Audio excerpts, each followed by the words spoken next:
dans cette église où je m'aide. Tu ne sais pas ce que Dieu va utiliser pour être. Fais seulement ta responsabilité et laisse le reste entre les mains de Dieu. Amen. Laisse le reste entre les mains de Dieu. On ne fait pas ce qu'on fait juste par émotion. On est passé par là et on peut s'identifier aux gens qui passent par ce genre de preuves. Et je peux vous dire que Dieu a fait de grandes choses dans notre vie. On était cassés quand j'ai fini. J'avais 18 000 $ de dette comme étudiant. Et commencer comme ça avec une famille en probation. En plus, ma femme, même avec le mariage, elle n'avait pas accès au médecin. Ce n'est pas le mariage. C'est qu'il faut que toi-même, tu deviens résident permanent pour que tu aies droit aux soins, même si tu es marié. Et là, c'était galère. L'argent, c'était comme si on s'était chicané avec l'argent. On ne voyait plus cela. Mais Dieu, j'étais dans ma probation. Dieu m'a envoyé en mission. Je n'ai jamais vu ni entendu quelqu'un en probation pour son travail, qu'on l'envoie en mission en Europe pour aller installer un simulateur. Mais ça m'est arrivé. Ça m'est arrivé. Quand tu es en probation, on te regarde si on va t'engager au camp. On ne t'envoie pas en mission pour faire le travail. Tu sais, quand ma fille est née, j'étais au travail, mon épouse m'appelle qu'elle vient de briser les os. J'ai quitté, je suis allé la chercher, on est allé à l'hôpital. On est rentré à l'hôpital, je pense qu'il était 11 h. Elle a accouché à 5 h du matin. Mais à 19 h, on quittait l'hôpital. Parce qu'un jour de plus à l'hôpital, c'était 2200 $, juste pour le lit. Juste pour le lit. Ça, c'est sans compter le médecin, toute injection que tu... C'est l'injection de l'épidurale. C'était 700 $ pour l'injection et 650 $ pour le médecin qui l'injectait. Tu payais tout. Écoute, elle a accouché à 5 h et à 19 h, on quittait l'hôpital. Parce qu'on... elle avait, ma fille, ça je dois vous la raconter. Mais tout était pour nous, Dieu était là. Je dois vous dire aussi ceci. Tu sais, quand on était dans les tourments, ma femme était enceinte et tout, on ne venait pas encore à l'église, j'étais stressé, j'entendais des voix. Je ne dormais pas la nuit. Ni l'après-midi à la maison. Je pouvais rentrer du travail, je finissais à 15 h, à 15h30, 45, j'étais à la maison. J'allais pour dormir un peu, j'allais me réveiller en sursaut. Et puis, je disais non, on sort d'ici, on sort d'ici. Et on allait dans le parc Maisonneuve, avec un sac de couchage. Je dormais en dessous d'un arbre et je ronflais. Et ma femme à côté de moi.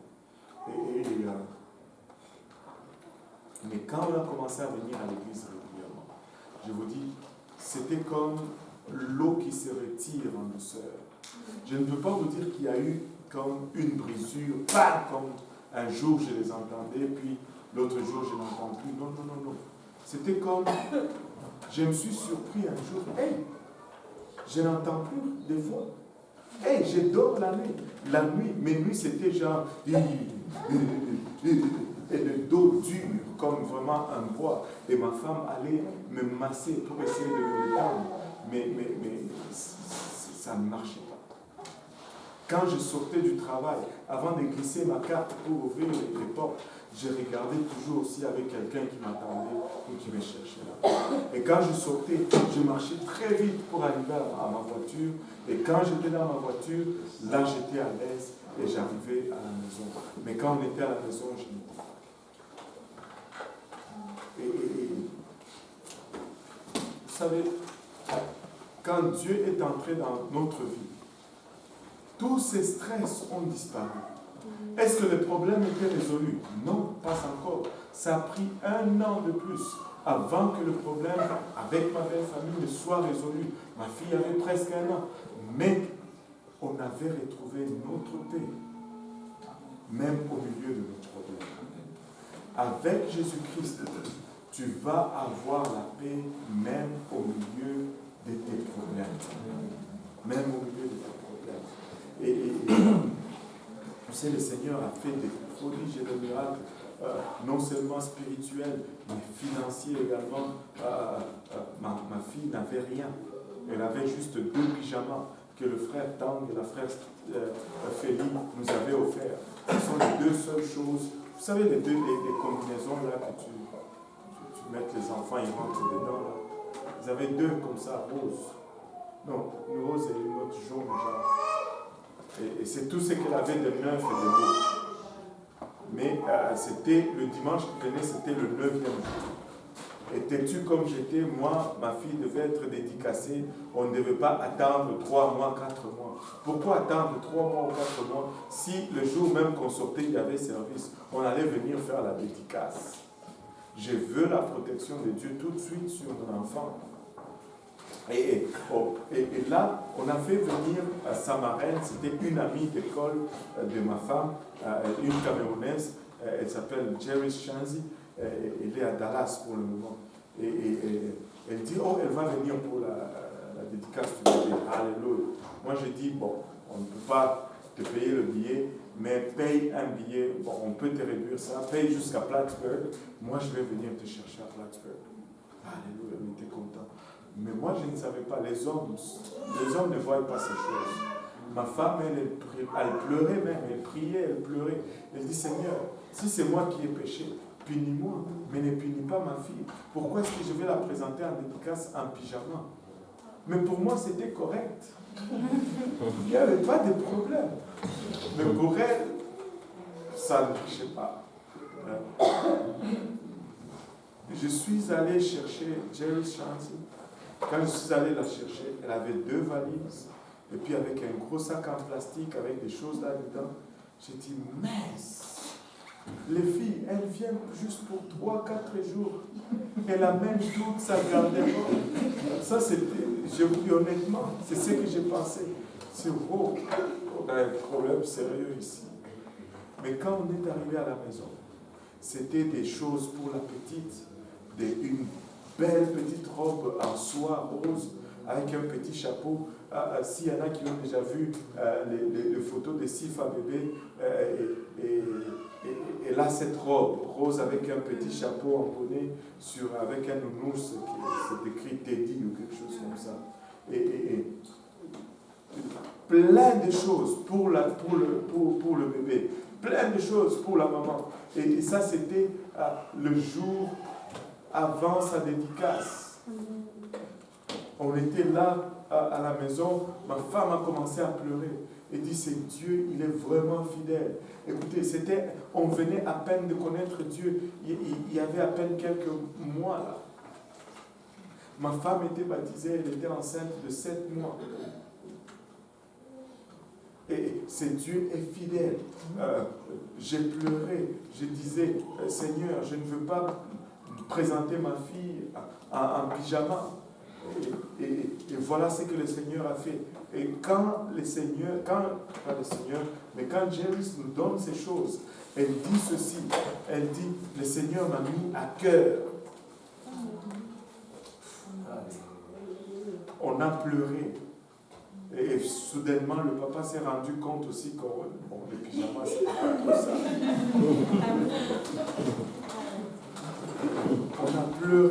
On a pleuré. Et je vous dis, Dieu est fidèle. Dieu est fidèle. Tiens-toi à Dieu. Dieu est fidèle.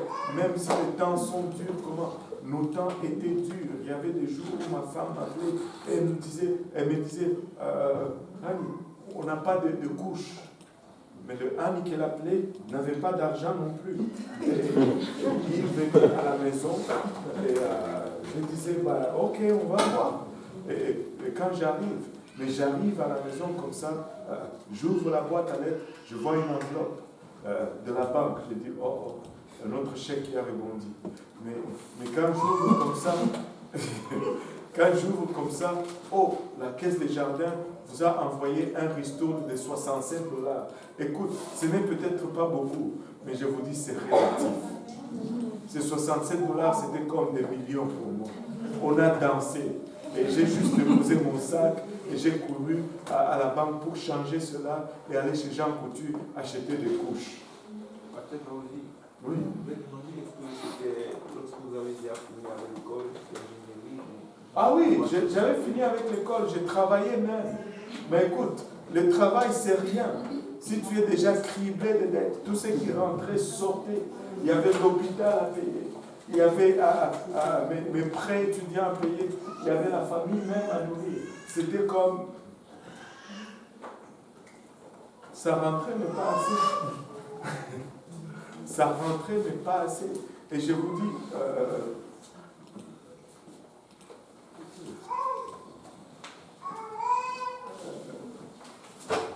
c'était juste pas assez. Dieu a fait les choses. Et je veux vous en profiter pour vous donner une autre leçon vraiment biblique. C'est que quand tu viens à Dieu, dans tes débuts, Dieu fait beaucoup de choses.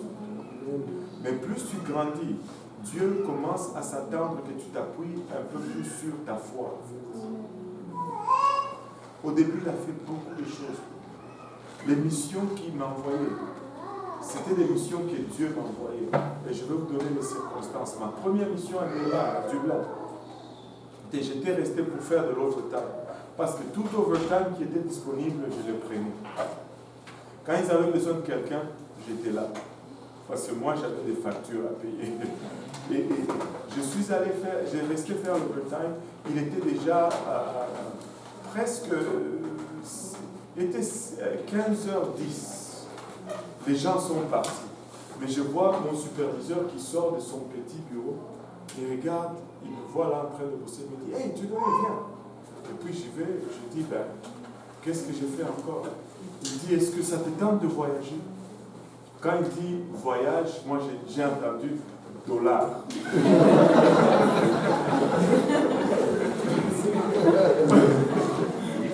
Parce que je savais que ceux qui voyageaient avaient des perdièmes, avaient des bonus et tout cela. Et moi, j'avais des factures, j'avais des hôpitaux, et des prêts à rembourser, tout cela. Donc, j'ai dit, mais bien sûr. Il dit, est-ce que tu as ton passeport? Je dis, non, mais je peux le demander, je suis canadien. Il dit, ah non. Je dis, mais pourquoi? Je peux le demander. Il dit, c'est parce que je voulais que tu partes demain en Irlande. Je dis, oh. Et puis je dis, mais ils peuvent le faire rapidement. Je dis, ok, je vais voir. Parce que dans ma compagnie, vu qu'on fait voyager beaucoup de gens, on a tout.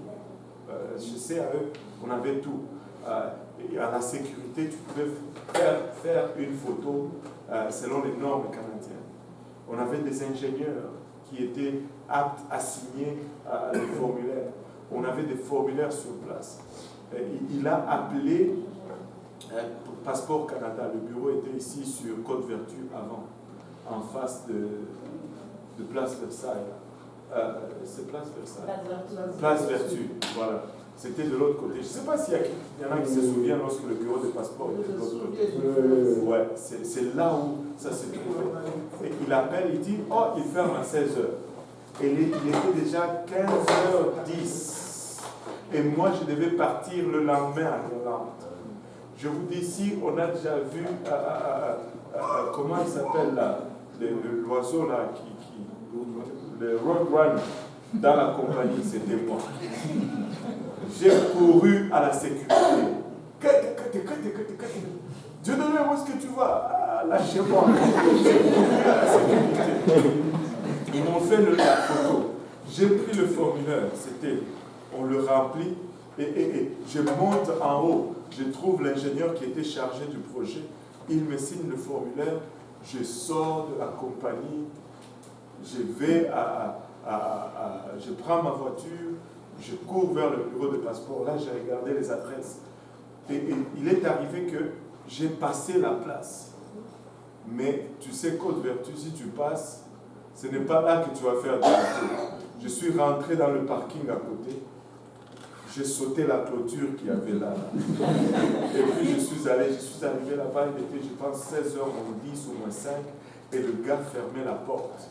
Et le gars qui fermait la porte, il travaille même ici aujourd'hui, il est barbu, le monsieur âgé barbu, c'est la même personne là. Il est toujours sympathique, ce monsieur-là. Il me dit, monsieur, revenez demain quand même, arrêtez de courir. Demain, on sera encore ouvert à 7h le matin. Je dis, non. Moi, je dois partir demain en mission de service en Irlande. J'ai besoin de ce passeport. Et mon travail a appelé déjà. Il dit, si c'est comme ça, rentrez. Il m'a fait rentrer. J'ai fait mon application ce jour-là. Et le lendemain, à 11h, j'avais mon passeport. J'ai pris mon passeport, je suis allé au travail. Ils m'ont même exempté, ils m'ont donné un jour.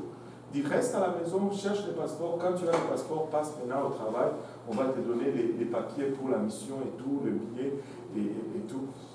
Et je suis allé. Tous ceux qui voyagent pour la compagnie, on leur donne une carte de crédit. Mais pour moi, ils n'avaient même pas le temps de faire la carte de crédit. Ils m'ont juste donné beaucoup d'argent liquide. C'est ce qu'ils ont fait.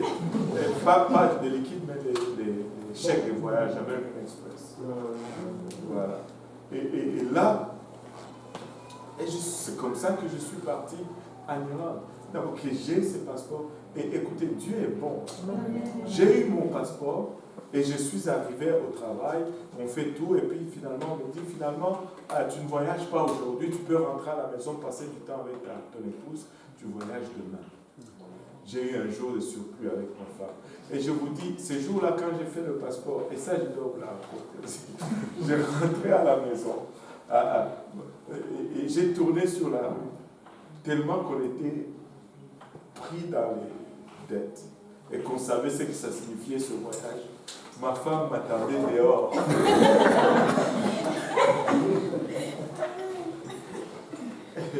Elle avait une longue robe qui était genre vert, jaune fluo, quelque chose comme ça. C'était la seule qui était synthétique en fait. Avec sa grossesse, elle m'attendait dehors. On a gagné.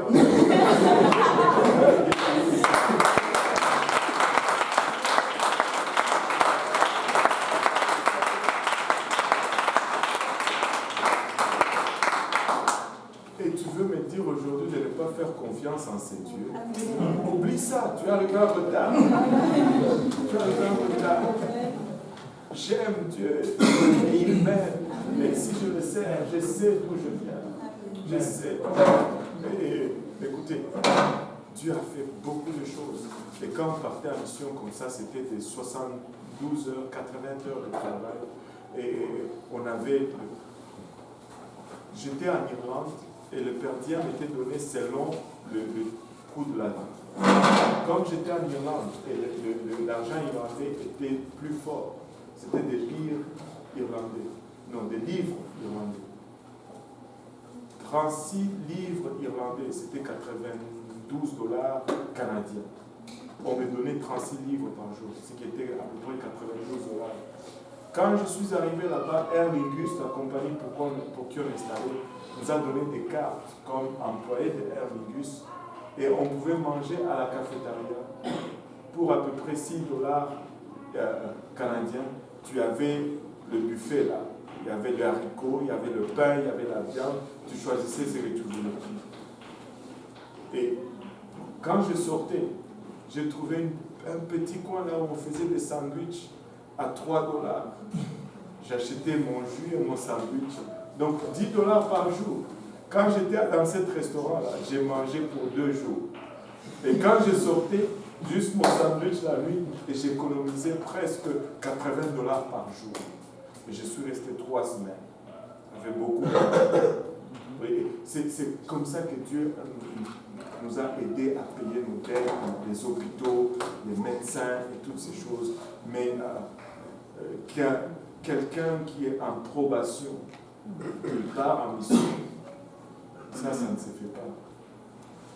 Quand tu es en probation, ça a même failli causer quelques frictions avec le syndicat, parce qu'il y avait un syndicat. Comment vous allez envoyer quelqu'un qui n'est même pas en probation, c'est-à-dire qui n'est même pas syndiqué, vous l'envoyez en mission, blablabla. Mais bon, il dit, mais on n'avait plus personne, c'est lui qui était là, donc nous on avait... Et c'était mort comme ça parce que on m'avait sollicité presque en fin de journée, et tout le monde était presque parti. Je vous dis, Dieu est fidèle. Et Dieu est bon. Et mettez votre confiance en Dieu. Dieu ne signifie pas absence de problème. Mais si vous gardez vos yeux sur Dieu, c'est Dieu qui est fidèle. Il va pourvoir pour vous jour après jour, après jour, après jour, après jour. Des fois c'est dur. Des fois il nous laisse apprendre par les moyens, par la façon difficile. Mais il ne va jamais vous délaisser ni vous abandonner. Et voilà comment on a commencé à servir Dieu. On était dans le service en anglais et puis après on nous a demandé d'aller dans le service en français et bla bla. Amen. Bon, on a mis le témoignage de côté. Il y a des questions? Oui. Moi j'ai un témoignage et puis j'aimerais vous faire partager aussi.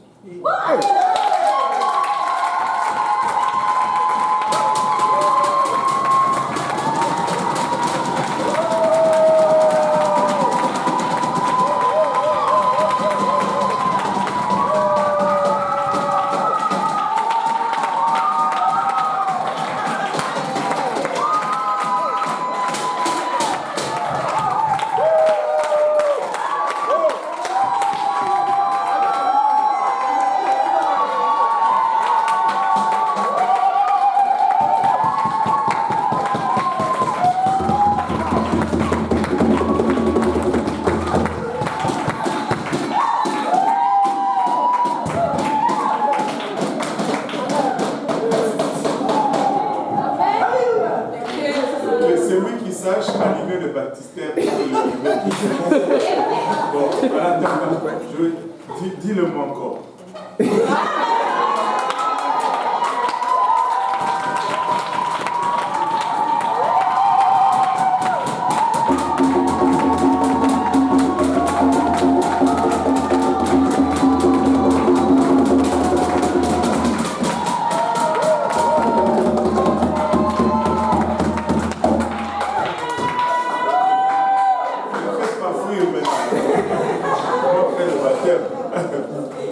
Donc je disais que j'ai des témoignages à faire. Ça fait 5 ans que je travaille dans le métro de Montréal. J'ai beaucoup de témoignages à faire et j'aimerais vous faire baptiser.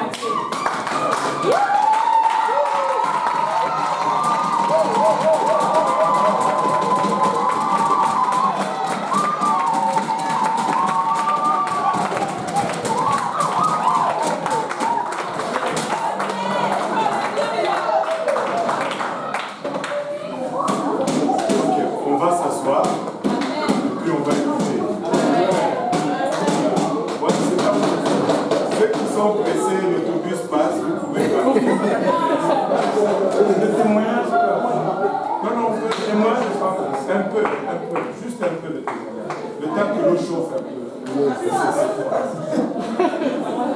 Juste un peu.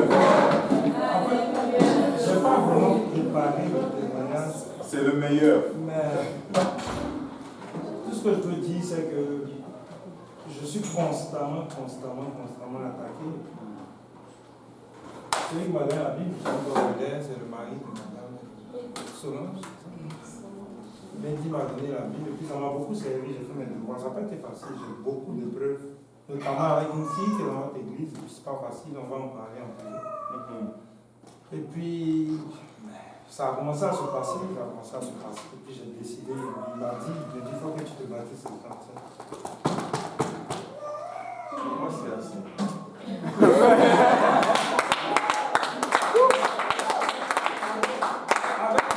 Avec le temps, parce qu'il faut que je choisisse mes mots. Je n'aimerais pas offenser qui que ce soit.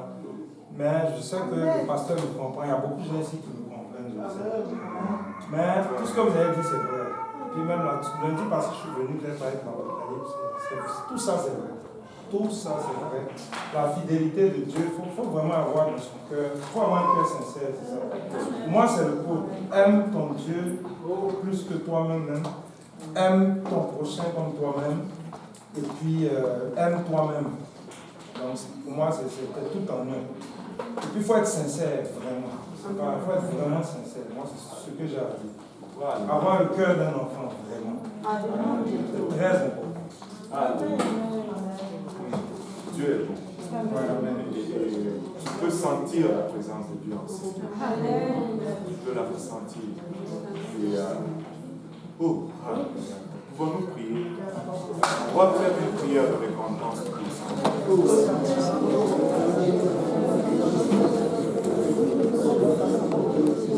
Seigneur, va pour ton amour. Va nous te remercions de pouvoir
gloire au nom de Jésus. On va monter.